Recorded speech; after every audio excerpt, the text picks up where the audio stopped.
না। রাসায়নিক বিক্রিয়া জিনিসটা কি বল?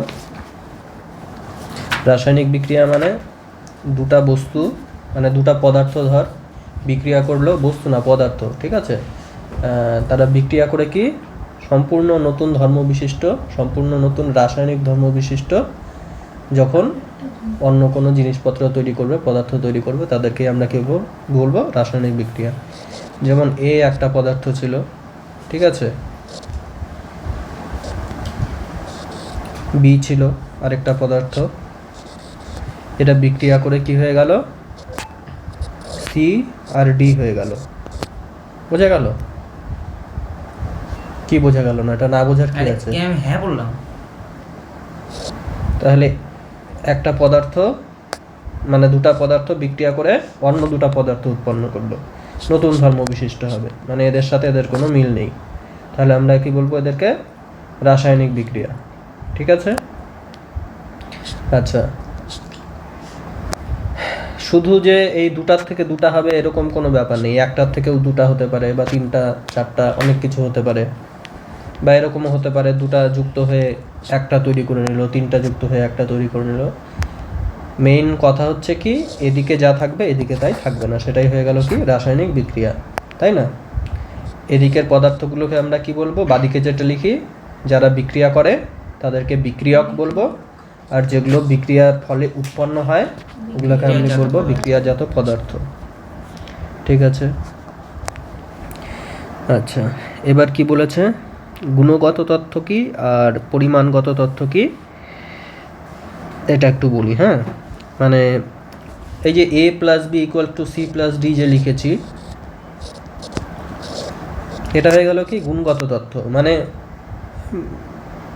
বলতে পারছি যে এদের গুণ কি, মানে এটা এক ধরনের কাজ করে, এটা আরেক ধরনের কাজ করে, মানে বৈশিষ্ট্য এক ধরনের, এর বৈশিষ্ট্য আরেক ধরনের, কিন্তু যারা উৎপন্ন হচ্ছে তাদের বৈশিষ্ট্য আরেক ধরনের। মানে যেহেতু বৈশিষ্ট্য বলতে পারছি বা গুণ বলতে পারছি, তাই এদেরকে কি বলতে পারছি? বলছি এই বৈশিষ্ট্যটাকে গুণগত বৈশিষ্ট্য বা গুণগত তথ্য। আর কি পরিমাণ, আমরা পরিমাণগত তথ্য এই রাসায়নিক বিক্রিয়ার সমীকরণ থেকে পেতে পারি, যে কতটা পরিমাণ এ, কতটা পরিমাণ বি বিক্রিয়া করে কতটা পরিমাণ সি আর কতটা পরিমাণ ডি উৎপন্ন করে। বোঝা গেল? এটাই হচ্ছে কি পরিমাণগত তথ্য। তো এটা আমি ওজন হিসাবেও বলতে পারি যে এতটা ওজনের এ, এতটা ওজনের বি বিক্রিয়া করে এতটা ওজনের সি ডি উৎপন্ন করেছে, অথবা আয়তন দিয়েও আমি সম্পর্কটা বলতে পারি যে এত আয়তন এ গ্যাস এত আয়তন বি গ্যাস বিক্রিয়া করে এত আয়তন সি গ্যাস এত আয়তন ডি গ্যাস তৈরি করেছে। ধর বললাম 1 লিটার এ 1 লিটার বি বিক্রিয়া করে 2 লিটার সি আর 3 লিটার ডি উৎপন্ন করেছে। ঠিক আছে? যদি এরকম থাকতো 1 লিটার এ 2 লিটার বি বিক্রিয়া করে কি করেছে বললাম? 3 লিটার সি 4 লিটার ডি, যদি এরকম থাকতো আমি তাই বলতাম। ঠিক আছে? সামনে যেটা লেখা থাকবে সেটা কি? আচ্ছা, সেটা আমরা পরে আসছি, সামনে কি লেখা থাকবে কেন। বুঝা গেল? আর কি বলছে? রাসায়নিক বিক্রিয়া সবসময় কি হয়? অণুর সংখ্যার সরল অনুপাতে হয় বিক্রিয়াগুলো। মানে এই যে আমরা যে লিখলাম 1 2 3 4, তাই না? এই সংখ্যাগুলো সবসময় কি পূর্ণ সংখ্যা হবে, কখনো এরকম হবে না যে হাফ এ প্লাস বি সমান সমান 3.2 সি প্লাস ডি, এরকম কখনোই হবে না, সবসময় কি পূর্ণ সংখ্যা হবে। ঠিক আছে? আচ্ছা, এটা হয়ে গেল কি তাহলে? রাসায়নিক বিক্রিয়ার সবসময় সরল অনুপাতে বিক্রিয়া করে। তাহলে আমরা কোথায় ছিলাম? দেখ, এবার আসছি কি যে ভরের সংরক্ষণ সূত্র। ল্যাভয়েশিয়ে, বিজ্ঞানী ল্যাভয়েশিয়ে কি ভরের সংরক্ষণ সূত্র দিয়েছিল। মানে তার মতে বিক্রিয়াজাত পদার্থের ভর আর বিক্রিয়ক পদার্থের ভর সবসময় কি হবে? সমান হবে। মানে আমি যদি একটা রাসায়নিক সমীকরণ লিখি, তোদের বইয়ে যে উদাহরণটা দিয়েছে, নাইট্রোজেন হাইড্রোজেন, ঠিক আছে, এটা মিলে কি তৈরি হয়ে গেল? অ্যামোনিয়া তৈরি হয়ে গেল। দেখ, বিজ্ঞানী কি বলেছে ল্যাভয়েশিয়ে, যে এদিকে বিক্রিয়ক পদার্থদের মোট ভরের সাথে বিক্রিয়াজাত পদার্থের মোট ভর কি হবে? সমান হবে, তাই না? এখন দেখি ভর সমান হচ্ছে কি না হচ্ছে না। হচ্ছে কি হচ্ছে না। নাইট্রোজেনের ভর কত হয়, আণবিক ভর এখানে কয়টা নাইট্রোজেনের পরমাণু আছে, দুটা। আর অণু কটা, নাইট্রোজেন অণু একটা, তাই না? সামনে যেটা লেখা থাকে সেটা কি হয়, এখানে কিছু নেই মানে এক আছে, তাই না? আচ্ছা, তাহলে অণুর সংখ্যা 1 আর পরমাণুর সংখ্যা 2, এই জন্য দুইটা পরমাণুর জন্য 2 গুণ। আর একটার ভর কত হয়, আণবিক ভর কত নাইট্রোজেনের, 14, তাই না? হাইড্রোজেনের কি আছে, কটা আছে হাইড্রোজেন অ্যাটম, দুটো আছে, ওই জন্য 2 গুণ। হাইড্রোজেন হচ্ছে ব্যতিক্রম কি বলবো, হাইড্রোজেনের 1 হয়, হাইড্রোজেনের ভরটা কত, 1 আণবিক ভর। আর NH3 কি হবে বল, নাইট্রোজেন কটা আছে, একটা, তাহলে 1 ইন্টু কত, 14, এর সঙ্গে কি আছে সেটা প্লাস দিয়ে লিখতে হবে, প্লাস 3 ইন্টু 1। তাহলে এখানে কত হচ্ছে, 14 দুগুণ 28, আর এখানে 2 একে 2, আর এখানে কত হয়ে যাচ্ছে, 14 3 42, যোগ চিহ্ন এটা, ঠিক আছে, কত হয়ে যাচ্ছে 17। তাহলে এদিকে হয়ে গেল কত, 30, এদিকে 17। তাহলে কি ভর সমান থাকলো, সমান থাকলো না। কিন্তু বিজ্ঞানী ল্যাবরেটরি কি বলছে, রাসায়নিক বিক্রিয়া যখনই হবে, এরা দুজন বিক্রিয়া করে যখনই এ উৎপন্ন হবে, তখন কি এদিকে ভর সমান থাকতে হবে। এবার বল, ভরগুলো কিসের থেকে আসলো, পরমাণু থেকে। পরমাণুর ভরগুলোই আমরা বসালাম আর সংখ্যাগুলো গুণ করলাম, তাই না? পরমাণুর ভরগুলোই তো আমরা বসালাম আর গুণ করলাম, যতগুলো করে পরমাণু আছে ততগুলো, মানে টোটাল পরমাণুর ভর কি আমরা হিসাব করে করে লিখলাম দুই দিকে, তাই না? এদিকে টোটাল কতগুলো পরমাণু ছিল তার ভর লিখলাম এটা, এটার মধ্যে কত ছিল ভর লিখলাম এটা, যোগ করে দিলাম, এদিকেও যোগ করে দিলাম। তাহলে আমাদের ভরটা সমান হওয়ার অর্থ কি, কখন ভরটা সমান হবে, যখন পরমাণুগুলো দুই দিকে সমান সমান থাকবে, তাই না? এদিকেও যদি 3টা ধর নাইট্রোজেন আছে, এদিকেও যদি 3টা নাইট্রোজেন আছে, তাহলে এর ভরও 3 14 42, সরি 14 না কত লিখলাম, হ্যাঁ ঠিকই বলেছি, 3 14 42, এরও হয়ে যাবে কি 3 14 42, তাই না? এদিকেও হাইড্রোজেন যদি একটা থাকে, এদিকেও হাইড্রোজেন যদি একটা থাকে, তাহলে এক ভর হয়ে যাবে, সমষ্টিটাও সেম থাকবে। তাহলে আমাদের সমষ্টিটা সেম করতে গেলে কি করতে হবে, যেহেতু ভরটা আমাদের অ্যাটম থেকে আসে, তাই সমষ্টিটা সেম থাকতে গেলে ভরটা সেম রাখতে গেলে অ্যাটমের সংখ্যাটাও সেম রাখতে হবে। তাহলে কি হচ্ছে, আমরা দেখতে পাচ্ছি বিজ্ঞানী ল্যাভোইসিয়ারের মতে দুদিকের ভরটা সমান থাকবে রাসায়নিক বিক্রিয়া, তাই না? দুদিকের ভর সমান থাকার অর্থ কি, ভরটা যেহেতু পরমাণু থেকে আসছে, প্রত্যেক ধরনের পরমাণু বাদিকেও যতগুলো থাকবে ডান দিকেও ততগুলো থাকবে। তাহলে এবার আমাদের কি করতে হবে, সেই জন্য এই ভর মেলানোর জন্য আমাদের পরমাণুর সংখ্যাও মেলাতে হবে, তাই না? দুদিকের পরমাণুর সংখ্যাও টোটাল যতগুলো করে পরমাণু বাদিকে থাকবে, ডান দিকেও ততগুলো করে পরমাণু থাকবে, ঠিক আছে? আচ্ছা, সেই জন্য আমরা পরমাণুর সংখ্যা এখন ব্যালেন্স করব, এটাকেই বলে ইকুয়েশন ব্যালেন্স করা। তাহলে আমরা কেন ইকুয়েশন ব্যালেন্স করি বল, বিজ্ঞানী ল্যাভোইসিয়ারের মতে রাসায়নিক বিক্রিয়ায় ভরের সংরক্ষণ হয়, অর্থাৎ বাদিকে যা ভর ডান দিকেও তাই ভর হয়। বিক্রিয়ক পদার্থের ভর আর বিক্রিয়ক পদার্থের মোট ভর, বিক্রিয়াজাত পদার্থের মোট ভর সমান হয়। সেই কনসেপ্ট থেকে আমাদের কনসেপ্টটা আসলো ব্যালেন্স করার বা পরমাণুর সংখ্যা সেম করার। তাহলে এবার সেম করি আমি পরমাণুর সংখ্যা, তাই না? কিভাবে করব, যে কোনো একটাকে দেখব প্রথমে। নাইট্রোজেন কটা আছে এখানে, দুটো পরমাণু। আমি কি বলছি, পরমাণুর সংখ্যা, আমরা কি পরমাণুর ভরটাই তো বসাচ্ছি না হিসাব করার সময়, তাহলে আমরা পরমাণুর সংখ্যাটা সেম করব দুদিকে। তাহলে এদিকে কটা হচ্ছে, দুটো, কিন্তু এদিকে কটা আছে, একটা। তাহলে সামনে যদি আমি 2 দিয়ে গুণ করে দেই, কটা হয়ে গেল, নাইট্রোজেন পরমাণু টোটাল দুটা অণুতে দুটা, তাই না? এখানে অণুর সংখ্যা 2, প্রত্যেকটা পরমাণুতে একটা করে, মানে টোটাল 2টা নাইট্রোজেন। আচ্ছা, তাহলে হাইড্রোজেন কত হয়ে গেল, 3 দুগুণই 6। তাহলে এখানে কটা বসাতে হবে, 3 দুগুণ, আবার এদিকেও 6টা হাইড্রোজেন হয়ে যাবে। তাহলে এদিকেও মোট ভর এদিকেও মোট ভর সমান হয়ে গেল, তাই না? কারণ এদিকেও 2টা নাইট্রোজেন, এদিকেও 2টা নাইট্রোজেন, সেম ভর। এদিকেও 6টা নাইট্রোজেন, এদিকেও 6টা নাইট্রোজেন, সেম ভর। অঙ্ক করেও দেখাই কি হচ্ছে, 2 ইন্টু 14, আর এখানে কত, 3 ইন্টু 2, দুটা হাইড্রোজেন 2 ইন্টু 1 অ্যাকচুয়ালি। আর এখানে কত হয়ে যাচ্ছে বল, 2 ইন্টু ব্র্যাকেট দেব 1 ইন্টু 14 নাইট্রোজেনের জন্য, তারপরে হাইড্রোজেনের কি 3 ইন্টু 1 কত হয়ে যাচ্ছে 14 দুগুণ 28, আর এখানে কত হয়ে যাচ্ছে 6 মানে কত 34, আর এদিকেও কত হয়ে যাচ্ছে 2 ইন্টু 14 প্লাস 3 17 মানে 17 দুগুণ 34। তাহলে ভরটা সেম হয়ে গেল, তাই না? ভরটা সেম করার জন্য আমাদের কি করতে হচ্ছে, পরমাণু সংখ্যা সেম করে ব্যালেন্স করতে হচ্ছে, ভরের সংরক্ষণ সূত্র। আচ্ছা, এবার দেখ একটা ছোট্ট জিনিস বলেছে যেটা অতটা মানে একদমই এই চ্যাপ্টারে তো এটা আসবে না পরীক্ষায়, ঠিক আছে, কিন্তু তবু বলে দিচ্ছি কারণ প্রসঙ্গত উল্লেখ্য। কি বলেছে, কার্বন, ঠিক আছে, আর কি অক্সিজেন,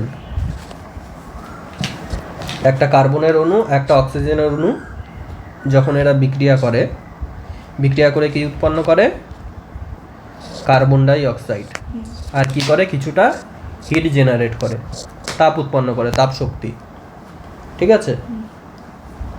আচ্ছা, এবার তাপ শক্তিটা কত এখানে দেওয়া আছে কি না, দেওয়া নেই তাপ শক্তিটা। হ্যাঁ, প্রথম থেকেই করছি।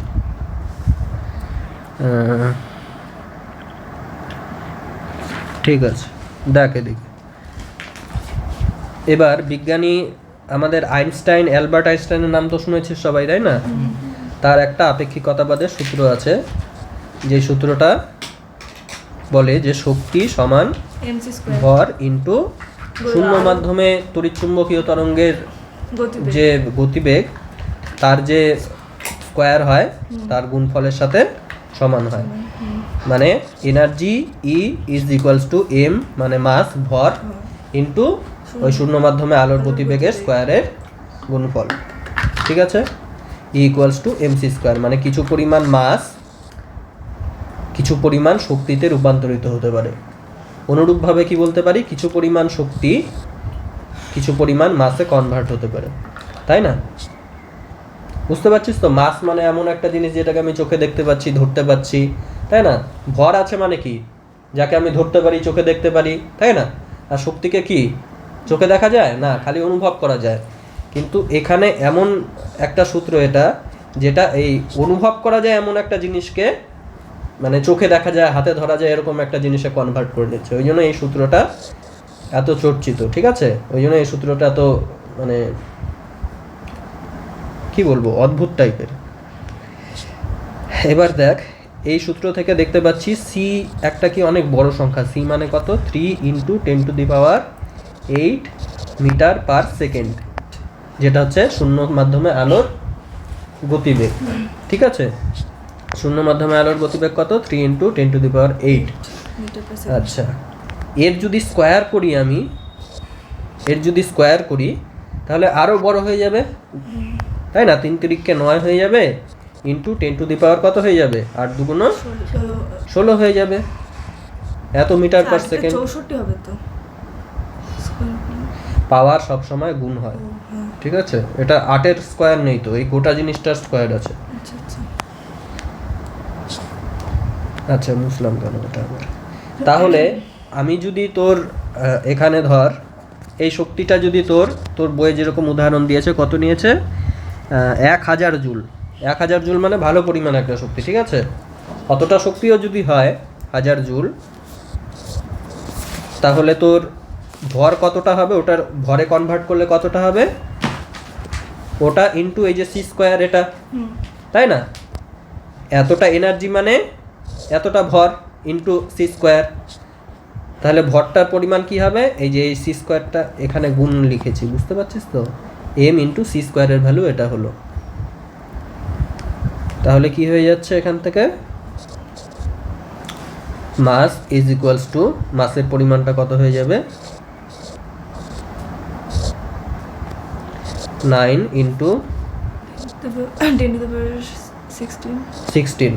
10⁻16 মানে কত ছোট সংখ্যা বুঝতেই পারছিস তো, তাই না? এখান থেকে তিনটা শূন্য যদি কাটেও তাহলে কি হয়ে যাবে, 1 আর নিচে 9 ইন্টু 10⁻, কত, 9 পর কটা শূন্য হবে, 13টা। 13টা শূন্যও যদি হয় মানে 8টা শূন্যতেই কোটি হয়ে যায়, মানে 1কে তুই 1 কোটি ভাগ করছিস, তাই না? 8টা শূন্য হলেই হয়ে যায় 1 কোটি। তার পেছনে আরো 5টা শূন্য, মানে 5টা শূন্য মানে লক্ষ, 1 লক্ষ কোটি ভাগ, 1 জুলের কত, সরি 1 গ্রামের 1 লক্ষ কোটি, 1 কোটি 2 কোটি 3 কোটি 4 কোটি 5 কোটি এরকম করে বলতে বলতে লক্ষ, 1 লক্ষতে চলে যাবে কোটিটাই, 1 লক্ষ কোটি ভাগের 1 ভাগ। তাহলে খুবই সামান্য, এটা একটা খুবই সামান্য ভর, তাই না? খুব সামান্য পরিমাণ ভর, অনেকগুলো শক্তি থেকে আমি খুবই সামান্য পরিমাণ ভর পাচ্ছি, তাই তো? সেই জন্য এই যে আমাদের যে এখানে উৎপন্ন হচ্ছিল, কার্বন আর অক্সিজেন মিলে কার্বন ডাই অক্সাইড, এখানে দেখতে পাচ্ছিলাম কি আমাদের কিছুটা এনার্জি উৎপন্ন হচ্ছিল, তাই না?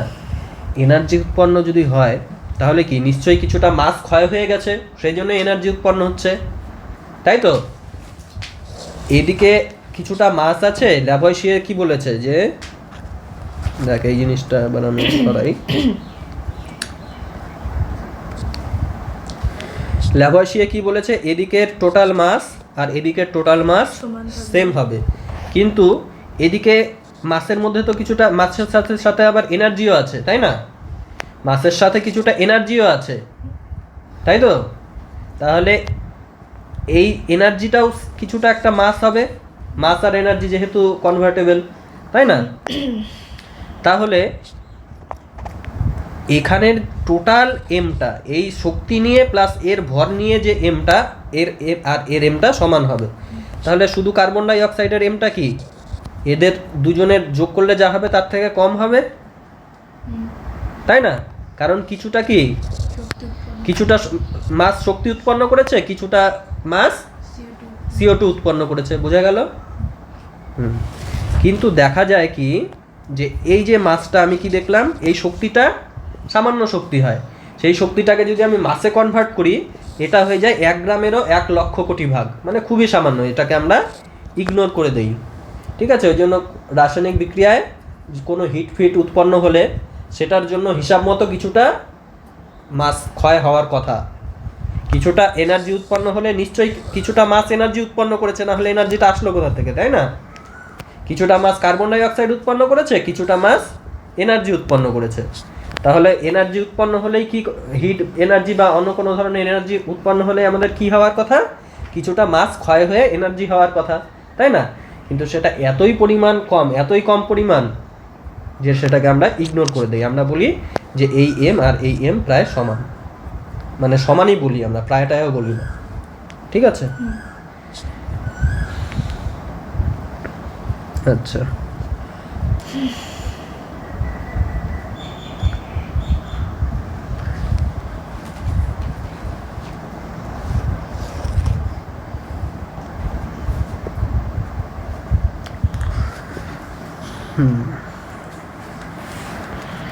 আচ্ছা এবার কয়েকটা জিনিস দেখ, তোরা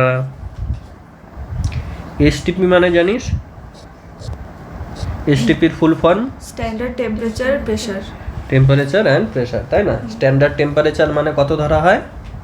is equivalent 22.4 লিটার। কি বলে? 6.022 ঠিক বললাম? না 0 ডিগ্রি, হ্যাঁ 0 ডিগ্রি সব বলে, সরি স্যার। আর হচ্ছে 76 সেমিলো কত, 76 সেন্টিমিটার পারস্তম্ভের চাপের সমান, হ্যাঁ ঠিক আছে? বা 1 অ্যাটমসফিয়ারিক প্রেসার 1 atm, বোঝা গেল? এসটিপি মানে কি? আচ্ছা, এবার কি বলেছে যে মোল মানে কি? দেখো মোলের কনসেপ্টটা আগে বলে দিই, তারপর এগুলো বলবো।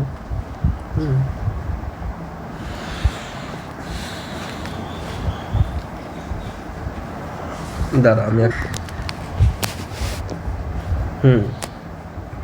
দেখ, আমরা জানি কি পরমাণু, এই জিনিসটা বোঝাচ্ছি যে এটা ভালো করে বুঝবি, হ্যাঁ? এটার সঙ্গে সব কনসেপ্ট রিলেটেড, এটা না বুঝলে মানে সব কিছু খিচুড়ি হয়ে যাবে। কি স্যার এটা? এটা একটা পরমাণু নিউক্লিয়াস, এটা পরমাণু। ধর বাইরে ইলেকট্রন আছে, বাইরের সেলে ইলেকট্রন আছে অনেক, সেগুলো আমরা আঁকলাম না। ইলেকট্রনের ভর খুবই কম হয়, সেই জন্য সেগুলো আমরা কি ইগনোর করে দিই। ভিতরে কি আছে, ধর একটা প্রোটন আছে, একটা প্রোটন আছে, বোঝা গেল? আচ্ছা, এবার প্রোটনের মাস, একটা প্রোটনের মাসকে আমরা হিসাবের সুবিধার জন্য কি 1 ইউনিট নাম দিয়ে দিলাম, 1 ইউনিট, ঠিক আছে? আর এটা যদি আমরা কেজিতে বলি তাহলে মাসটা কত হয়, 1.6 লিখলাম, হ্যাঁ আরও সংখ্যা আছে, ইন্টু 10⁻⁻27 কেজি। কিলোগ্রামে বললে একটা প্রোটনের ওজন এত হয়, মানে খুবই কম। কিন্তু আমরা হিসাবের সুবিধার জন্য ওটাকে আমরা নতুন একটা ইউনিট বানাচ্ছি, নতুন একক, যে একটা প্রোটন মানে 1 ইউনিট।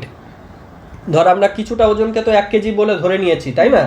সেরকমই একটা প্রোটনের ওজনকে বা একটা নিউট্রনের ওজনকে আমরা কি ধরে নেই, একটা ইউনিট ধরে নেই। তাহলে 1 ইউনিট মাস সমান সমান কত আমরা জানি, 1.6 ইন্টু 10⁻⁻27 কিলোগ্রাম। এটা আমরা পাই, আর এটা আমরা হচ্ছে ধরে নিই, বোঝা গেল? আচ্ছা, তো এটা আপাতত থাক।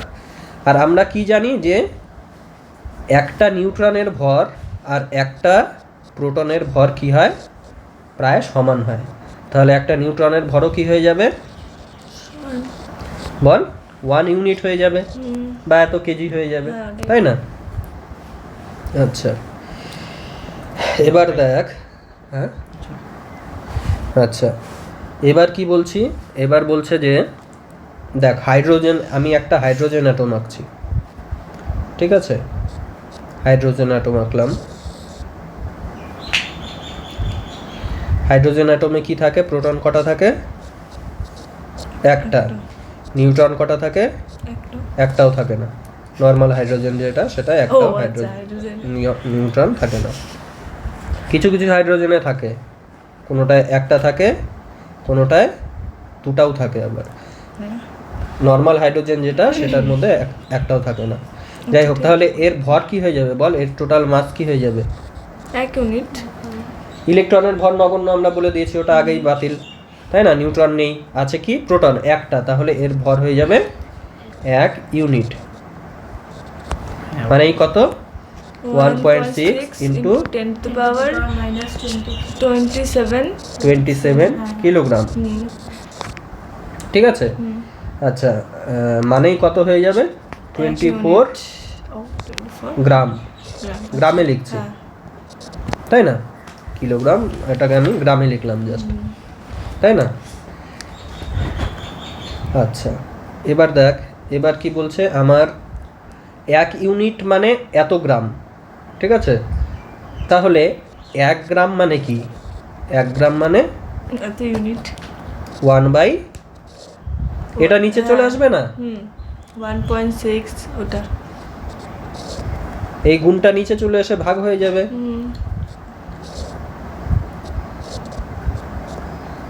তাই তো? 1 গ্রাম সমান সমান এত ইউনিট হয়ে যাবে,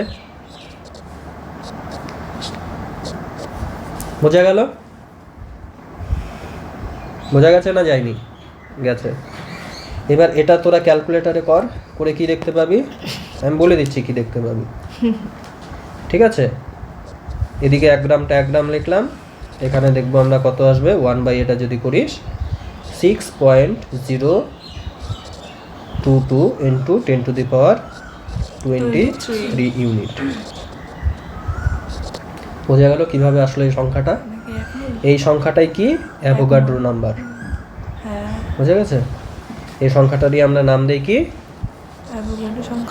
অ্যাভোগাড্রো সংখ্যা বা NA। তাহলে আমি কি দেখতে পাচ্ছি, একটা প্রোটনের ভর হচ্ছে কি 1 গ্রাম। 1 গ্রাম, একটা প্রোটনের ভর হচ্ছে 1 ইউনিট বা এত গ্রাম, তাই না? বাট 1 গ্রাম পেতে গেলে আমার কত ইউনিট লাগছে, অ্যাভোগাড্রো সংখ্যক নাম্বার, অ্যাভোগাড্রো নাম্বার তত সংখ্যক আমার প্রোটন লাগছে, তাই না? তাই তো? আমার এক ইউনিট মানে এত গ্রাম, ওখান থেকে আমি কি পেয়ে গেলাম, 1 গ্রাম মানে এত ইউনিট, মানে 1 গ্রাম মানে এত ইউনিট আমাকে পেতে হবে। এত ইউনিট পাওয়া মানে কি, একটা প্রোটন যদি 1 ইউনিট দেয় তাহলে এতগুলো প্রোটন আমার কি এত ইউনিট দেবে, তাই না? তাহলে এটা কি হয়ে গেল, প্রোটনের সংখ্যা, 1 গ্রাম প্রোটনের সংখ্যা, 1 গ্রাম প্রোটনের সংখ্যা। তাই না? বোঝা গেল না যায়নি? হাসিস কেন? না বোঝার কি আছে? আরে ভাই এখান থেকে আমি কি একটাই তো লাইন, লিখেছিস? আমরা কি দেখলাম, 1 গ্রাম মানে কত আসলো, 6.0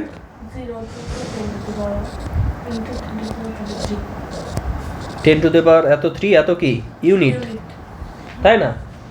1 ইউনিট আমি কার থেকে পাই, একটা প্রোটনের থেকে পাই। একটা প্রোটনের ভর কি 1 ইউনিট, তাহলে এটা কতগুলো প্রোটনের ভর, এই যে সংখ্যাটা দেখতে পাচ্ছি, এটা কিভাবে কেউ না বুঝতে পারে, একটা প্রোটন যদি আমাদেরকে 1 ইউনিট ভর দেয় তাহলে আমাদের 6 যদি বলি, 6 ইউনিট পেতে গেলে কতগুলো প্রোটন লাগবে, 6টাই লাগবে, তাই না? তাহলে 6.022 আমি এখানে যা খুশি তাই লিখি না কেন, এত ইউনিট ভর পেতে গেলে আমার কি এখানে যা লিখছি সেটাই লিখতে হবে, ততগুলো প্রোটন লাগবে। বোঝা গেল? হ্যাঁ, সবার কাছে বোঝা?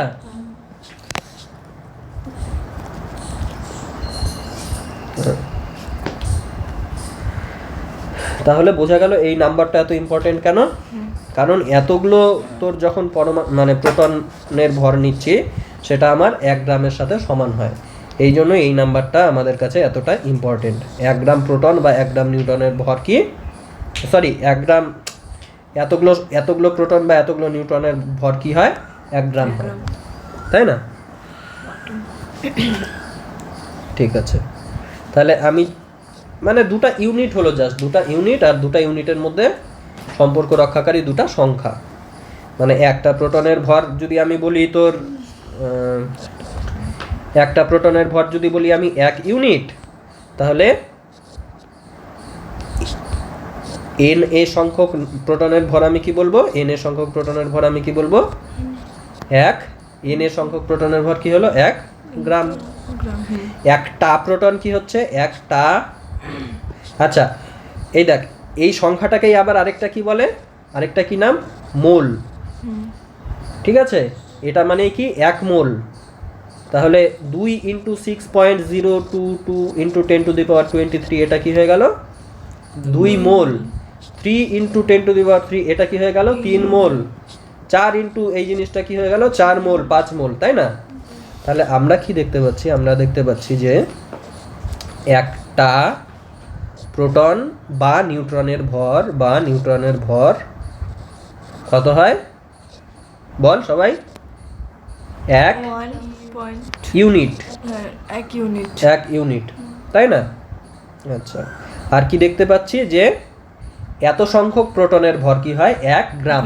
এত সংখ্যক প্রোটন মানে কি 1 মোল প্রোটন, 1 মোল প্রোটন বা নিউট্রনের ভর কি হয় বল, 1 গ্রাম, 1 গ্রাম, তাই না? বোঝা গেল? এটাই হচ্ছে আমাদের মেন কনসেপ্ট। এটুকু নিজেরা করতে দেখি। এবার দেখ মোলার ভর মানে কি, মোলার ভর মানে 1 মোল, 1 মোল কোনো জিনিসের ভর, ঠিক আছে? আচ্ছা, মানে 1 মোল পরমাণুর ভর। আমি কি বলছি যে ধর নাইট্রোজেনের মোলার ভর কত, আমি কি বলবো 1 মোল। মোলার ভর মানে কি বললাম এখনই, 1 মোলের ভর। নাইট্রোজেনের মোলার ভর আমি বললাম ধর কত 14 গ্রাম, ঠিক আছে? তার মানে কি 1 মোল নাইট্রোজেনের ভর কত 14 গ্রাম। কিন্তু এটা সমান সমান কি হয়, এটা সমান সমান হয় যে আমি বলি এর পরমাণু ক্রমাঙ্ক কত 7, 7 × 2 14 হয়, আমাদের 14 গ্রাম লিখে দেই। কেন লিখে দেই বল, এবার তো বলতে পারা উচিত। কারণ এর পরমাণু ক্রমাঙ্ক 7 মানে কি এর মধ্যে প্রোটন সংখ্যা কত 7, আর নিউট্রন সংখ্যাও কত? 7। তাহলে একটা নাইট্রোজেনের মধ্যে, ঠিক আছে, একটা নাইট্রোজেনের যদি আমি ভর ক্যালকুলেট করি কত হয়ে গেল? 7টা প্রোটনের জন্য 7 ইউনিট আর 7টা নিউট্রনের জন্য 7 ইউনিট। তাহলে কত হয়ে গেল? 14 ইউনিট। 14 ইউনিট হয়ে গেল। একটা নাইট্রোজেন পরমাণুর ভর কত? 14 ইউনিট। তাহলেই 1 মোল নাইট্রোজেন পরমাণুর ভর কত হয়ে যাবে? 14 গ্রাম। হ্যাঁ। তাই না? একটু আগেই কি দেখলাম, একটার যত ইউনিট হয় 1 মোলের কি হয়? তার তত গ্রাম হয়ে যায়। একটার যত ইউনিট হয় 1 মোলের তত গ্রাম হয়ে যায়। ঠিক আছে? তাহলে এই জিনিসটা লিখে রাখ পারলে, একটা পরমাণুর ভর n ইউনিট হলে 1 মোল পরমাণুর ভর 1 গ্রাম হবে। n গ্রাম হবে।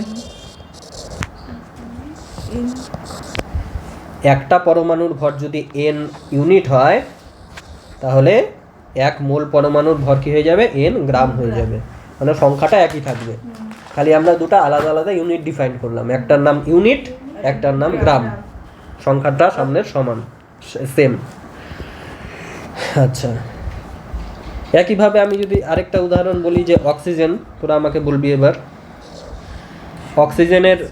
অক্সিজেনের পরমাণু ক্রমাঙ্ক কত? পরমাণু ক্রমাঙ্ক বলছি, নাইট্রোজেন 8 নম্বরে থাকে, তাই না? হাইড্রোজেন, হিলিয়াম, লিথিয়াম, মানে কয়টা প্রোটন আছে? নাইট্রোজেন 8টা। নাইট্রোজেনের পর অক্সিজেন। আপনি বলে ভুল শুনলাম। তারপরে কি বলছে? এর কতগুলো নিউট্রনও সমান সংখ্যক থাকে, 8টাই থাকে, তাই না? আচ্ছা, তাহলে একটা অক্সিজেন পরমাণুর ভর কত হয়ে যাবে? এখানে 8 গ্রাম, এখানে 8 গ্রাম, তাহলে যোগ করে হয়ে যাবে একটা অক্সিজেন পরমাণুর ভর কত হয়ে যাচ্ছে তোর? 16 গ্রাম। 16 গ্রাম। তাহলে 1 মোল অক্সিজেন পরমাণুর ভর কত হয়ে যাবে? 16 গ্রাম। সরি, এটা গ্রাম কেন, এটা ইউনিট তো। তাহলে তোরাও বলে যাচ্ছিস, আমিও ভুল বলে যাচ্ছি, তোরা বলে যাচ্ছিস। 16 কি হবে? 16 গ্রাম, তাই না? আচ্ছা, বোঝা গেল। তাহলে এটা আর 1 মোলের ভরকে আমি কি বলবো? মোলার ভর বলবো। বোঝা গেছে, তাই তো? এবার দেখ, আমি অক্সিজেন গেল, নাইট্রোজেন গেল, ধর লিথিয়াম তো জানিস তোরা সবাই। লিথিয়ামের কত হবে বল? লিথিয়াম 3 নম্বরে থাকে, মানে প্রোটন কটা থাকবে? 3টা প্রোটনের ভর 3 ইউনিট। 3টা নিউট্রনও থাকবে, 3টা নিউট্রনের ভর কত? 3 ইউনিট। তাহলে একটা লিথিয়ামের ভর কত হয়ে যাবে? 6 ইউনিট। 1 মোল আর 1 মোল লিথিয়ামের ভর কত হয়ে যাবে? মোলের সঙ্গে সবসময় গ্রাম থাকবে, মোলের সঙ্গে গ্রাম থাকবে। গ্রামের ম আর মোলের ম মনে রাখবি। আচ্ছা, এর ভর হয়ে গেল কি? 6 গ্রাম। বোঝা গেল তাহলে কিভাবে আসছে, আমরা মোল আর গ্রাম কিভাবে ডিফাইন করছি।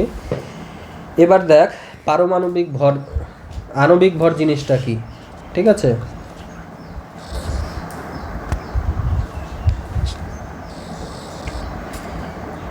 দেখ, একটা যদি আমি হাইড্রোজেন নেই, ঠিক আছে, একটা হাইড্রোজেন পরমাণু নেই, তাহলে এর ভর কত হয়ে যায় আমরা জানি? 1 ইউনিট। কিন্তু 1 মোল হাইড্রোজেন যদি নিয়ে নেই, তার মানে কতগুলো এর মধ্যে প্রোটন আছে? 1 মোল প্রোটন আছে। তাহলে 1 মোল প্রোটনের ভর কি? 1 গ্রাম, তাই না? তাহলে 1 মোল হাইড্রোজেন নিলে হয়ে যাচ্ছে 1 গ্রাম, বা একটা যদি হাইড্রোজেন হয় তাহলে হয়ে যাচ্ছে 1 ইউনিট। বোঝা গেল? এর তুলনায় কে কত গুণ, সেটাকে আমরা কি বলবো? পারমাণবিক ভর। ঠিক আছে? এর তুলনায় কে কত গুণ হচ্ছে, ঠিক আছে? হ্যাঁ, ভরটা কত গুণ হচ্ছে, সেটাই হয়ে যাবে কি? পারমাণবিক ভর। তাহলে আমাদের কার্বনের কি ছিল? একটা কার্বনের ভর কত কত ছিল? 12 12 কি ইউনিট না গ্রাম? ইউনিট। 12 ইউনিট। বুঝতে পারছো তাহলে? তাহলে একটা কার্বনের ভর কত হয়ে যাচ্ছে? 12 ইউনিট, তাই না? হাইড্রোজেনের তুলনায় কত এটা? কত গুণ? হাইড্রোজেনের 12 গুণ। 12 গুণ। তাহলে এর কি হয়ে যাবে? পারমাণবিক ভর কত হয়ে যাবে? এর 12 গুণ। 12 গুণ, তাহলে হয়ে যাবে 12। 12 কোনো ইউনিট থাকবে না, ঠিক আছে? কারণ কত গুণ এটা আমরা দেখছি, কোনো ইউনিট দিয়ে বলবো না। একটা যদি আমার বলি যে ধর নাইট্রোজেন, একটা নাইট্রোজেনের ভর কত হয়ে যাবে?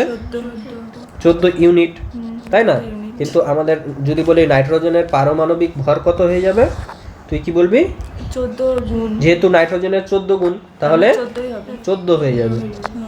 নাইট্রোজেনের পারমাণবিক ভর কত হয়ে যাবে? 14। কোনো ইউনিট থাকবে না, কারণ কত গুণ সেটা বলতে হচ্ছে, তাই না? এবার দেখ, এটা হলো হাইড্রোজেন স্কেলে, হাইড্রোজেন দিয়ে আমরা সবার সঙ্গে তুলনা করছি। এবার যদি আমি কার্বন দিয়েই তুলনা করি, কার্বনের নিজের ভরই হয়ে যাচ্ছে 12 ইউনিট, তাই না? তো এটাকে আমি 12 দিয়ে ভাগ করে দিলাম ধর, 1 তাহলে কত হয়ে গেল? 1 হয়ে গেল, 1 ইউনিট হয়ে গেল। তাহলে একটা কার্বন পরমাণুর যা ভর, একটা কার্বন পরমাণুর যা ভর, ঠিক আছে, তার 1/12 অংশটাই হয়ে যাচ্ছে আমাদের কত? 1 ইউনিট, তাই না? একটা কার্বন পরমাণুর যে ভর, তার 1/12 অংশই কত হয়ে যাচ্ছে? 1 ইউনিট। 1 ইউনিট। এবার এই একের সঙ্গে আমরা তুলনা করব, এই একের সঙ্গে যে যত গুণ তার পারমাণবিক ভর আমরা তত বলবো, তাই না? কার্বন স্কেলে। কার্বন স্কেলে, তাই তো? মানে কার্বন স্কেল কেন নাম দিচ্ছি আমরা? কার্বন দিয়ে মাপছি জন্য কার্বন স্কেল বলছি, আগেরটাকে হাইড্রোজেন স্কেল বলছিলাম। তাহলে একটা কার্বন পরমাণুর 1/12 অংশ কেন বলছি আমরা? কারণ একটা কার্বন পরমাণুর 1/12 অংশ মানে 1 ইউনিট ভর হচ্ছে, তাই না? একটা কার্বন পরমাণুর 1/12 অংশ সংজ্ঞাটার মধ্যে দেখবি লেখা আছে, তোদের সংজ্ঞা বলবো এখনই কেন লেখা আছে, কারণ সেটা 1 ইউনিট হয়। আর একের সঙ্গেই সবার তুলনা করব, একের তুলনায় কে কত গুণ। যেমন হাইড্রোজেনের ভর 1 ছিল, কিন্তু সোজাসুজি আমরা বলে দিচ্ছিলাম হাইড্রোজেনের তুলনায় যত গুণ, হাইড্রোজেনের সঙ্গে ওই 1 কিছু বলতে হচ্ছিল না। তাহলে আমরা কি বলবো? একটা কার্বন পরমাণুর ভরের 1/12 অংশের তুলনায় কোনো পরমাণুর ভর যত গুণ, সেটাই হয়ে যাবে কি তার পারমাণবিক ভর, তাই তো? তাই না? আচ্ছা, এবার যদি আমরা বলি যে কি যেন বলে, যদি ধর নাইট্রোজেন স্কেলের কথা বলতাম, নাইট্রোজেন দিয়ে একটা স্কেল বানাতাম, তাহলে আমরা কি বলতাম? কত অংশ বলতাম? 1/14। 1/14 অংশ। কারণ একটা নাইট্রোজেনের ভর কত হয়ে যাবে? 14। একটা নাইট্রোজেনের ভর হয়ে যাবে 14 ইউনিট, তাই না? কিন্তু আমি তুলনা কি করব? 1 ইউনিটের সঙ্গে তুলনা করব সব সময়। তাহলে একটা নাইট্রোজেনের ভরের 1/14 অংশ নিতে হবে, জানো? 14 কেটে এদিকে 1 ইউনিট পড়ে থাকে। তাহলে একটা নাইট্রোজেনের ভরের 1/14 অংশের তুলনায় যে যত গুণ তাকে পারমাণবিক ভর বলবো, তাই না? কিন্তু আমাদের কি স্ট্যান্ডার্ড হচ্ছে কার্বন, ওই জন্য কার্বন দিয়ে সংজ্ঞাটা বলতে হবে। বোঝা গেল, তাই তো?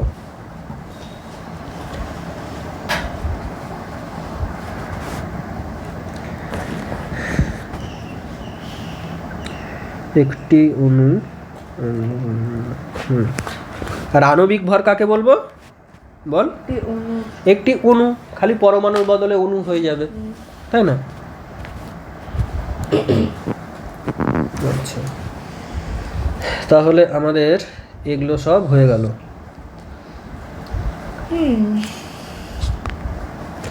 আর 1 গ্রাম অণু মানে কি? তাহলে হয়ে যাচ্ছে 1 গ্রাম অণু বা 1 গ্রাম পরমাণু। 1 গ্রাম মানেই কি? 1 গ্রাম কার থেকে আসে? সবসময় 1 মোলের থেকে আসে, তাই না? সেই জন্য 1 গ্রাম অণু যদি বলা হয়, 1 গ্রাম সংখ্যক অণু মানে 1 মোল সংখ্যক অণু। বোঝা গেছে? বা 1 মোল সংখ্যক পরমাণু, 1 গ্রাম পরমাণু বললে। আচ্ছা,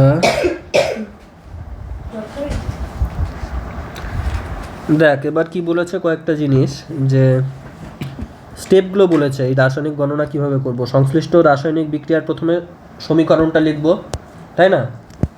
সমীকরণ লেখার পর কি করব? সমীকরণ লেখার পর কি করব, ব্যালেন্স করব। তারপর কি করতে হবে, ভর সমান। প্রত্যেকের ভর বা আয়তন বা মোল সংখ্যা নিচে লিখতে হবে, তাই না? ধর একটা বিক্রিয়া আছে কি, নাইট্রোজেন প্লাস হাইড্রোজেন, এরা মিলে কি তৈরি হলো, অ্যামোনিয়া। হুম, NH3 আচ্ছা, এখানে কত দিতে হবে, 3 দিতে হবে, এখানে 2 দিতে হবে ব্যালেন্স করার জন্য। এবার কি, এটা মুখস্থ হয়ে গেছে। এটার সামনে কিছু নেই মানে 1 আছে, সবই এরকম মুখস্থ হতে হবে। এটা 3 আছে, এটাই কি 2 আছে, তাই না? তাহলে আমরা কি দেখতে পাচ্ছি যে একটা নাইট্রোজেন অণু তিনটা হাইড্রোজেন অণুর সাথে বিক্রিয়া করলে 2টা অ্যামোনিয়া অণু উৎপন্ন হয়। একইভাবে আমি যদি এই সমীকরণটাকে যদি আমি ওই অ্যাভোগাড্রো সংখ্যা দিয়ে গুণ করে দেই, ধর 6.022 × 10⁻23 সংখ্যক সবগুলোর সঙ্গে গুণ করে দেই, তাহলে কি হয়ে যাবে, একটার বদলে 1 মোল, বলতে পারি 1 মোল নাইট্রোজেন আর 3 মোল হাইড্রোজেন আর 3 মোল হাইড্রোজেন 2 বিক্রিয়া করে মোল অ্যামোনিয়া 2 মোল অ্যামোনিয়া গ্যাস উৎপন্ন করে, তাই না? এটাও বলতে পারি। আচ্ছা, আবার আমরা কি জানি, এসটিপি একটু আগে বললাম, এসটিপিতে যে কোনো গ্যাসের আয়তন কি হয়, স্ট্যান্ডার্ড টেম্পারেচার অ্যান্ড প্রেসারে 1 মোল গ্যাসের আয়তন সবসময় কি হয়, মানে 6.022 × 10 ওই যে 23 সংখ্যক ছিল, অত সংখ্যক পরমাণুর গ্যাস যে আয়তনটা দখল করে, সেই আয়তনটা কত হয়, 22.4 লিটার, তাই না? মানে 1 মোলের আয়তন 22.4 লিটার, কখন, এসটিপিতে। তাহলে আমি কি বলতে পারি, 22.4 লিটার এসটিপিতে 22.4 লিটার নাইট্রোজেন বিক্রিয়া করে কার সাথে, 3 ইন্টু 22.4 লিটার হাইড্রোজেনের সঙ্গে বিক্রিয়া করে 2 ইন্টু 22.4 লিটার অ্যামোনিয়া উৎপন্ন করে, এটাও বলতে পারি আমরা, তাই না? এটাই বলেছে।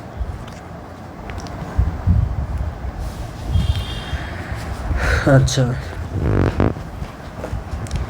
এবার কি বাষ্প ঘনত্ব বলে একটা জিনিস আছে, সেটা একটু শিখতে হবে, সেটা আমরা আসব। তো ওটাও কাজে লাগবে যে এসটিপিতে যে কোনো গ্যাসের 1 লিটারের ভর সমান কি, গ্যাসের বাষ্প ঘনত্ব ইন্টু 0.089 গ্রাম, বোঝা গেল? এটা মুখস্থ করতে হবে। আরেকটা জিনিস মুখস্থ করতে হবে কি, গ্যাসের আণবিক ভর সমান 2 ইন্টু বাষ্প ঘনত্ব। আর 4 নাম্বার কি পয়েন্ট কি বলেছে, যে যদি তোর আয়তনটা ডিরেক্ট দেওয়া না থাকে গ্যাসীয় পদার্থের, তাহলে এসটিপি আমরা ধরবো কি, এসটিপি আছে, কন্ডিশনটা কি, স্ট্যান্ডার্ড টেম্পারেচার আর প্রেসার দিয়ে সব কিছু ক্যালকুলেশন করব, ক্যালকুলেশন করে P1V1/T1 = P2V2/T2, এই যে ফর্মুলাটা পড়েছিলাম আমরা এর আগের চ্যাপ্টারে, সেটা অ্যাপ্লাই করে আমরা আয়তনটা বের করব, বোঝা গেল? আচ্ছা, এখন কিভাবে করব এটা, সেটা আমরা অঙ্ক যখন করব তখন ঠিক বুঝে যাব। আপাতত আমরা এখন দেখব কি, প্রমাণ ঘনত্ব, গ্যাসের বাষ্প ঘনত্ব বা আপেক্ষিক ঘনত্ব কি, আর আণবিক ভর বা পারমাণবিক ভর কি, সেটা তো আমরা দেখলামই, তাই না?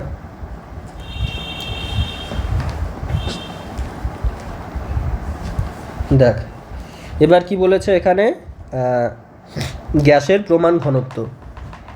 প্রমাণ ঘনত্ব মানে কি, এসটিপিতে গ্যাসের যে ঘনত্ব তাকেই প্রমাণ ঘনত্ব বলা হয়।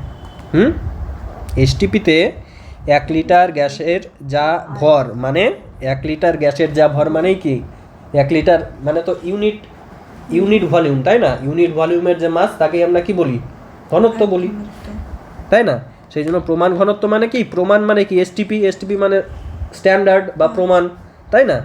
এসটিপিতে 1 লিটার গ্যাসের গ্রামে প্রকাশিত ভরকেই কি বলা হয়, প্রমাণ ঘনত্ব। বা সহজভাবে মনে রাখবি কি, এসটিপিতে ঘনত্ব মানেই, এসটিপিতে গ্যাসের ঘনত্ব মানে কি বল, প্রমাণ ঘনত্ব। প্রমাণ ঘনত্ব মানে এসটিপিতে ঘনত্ব। আর কি বলেছে,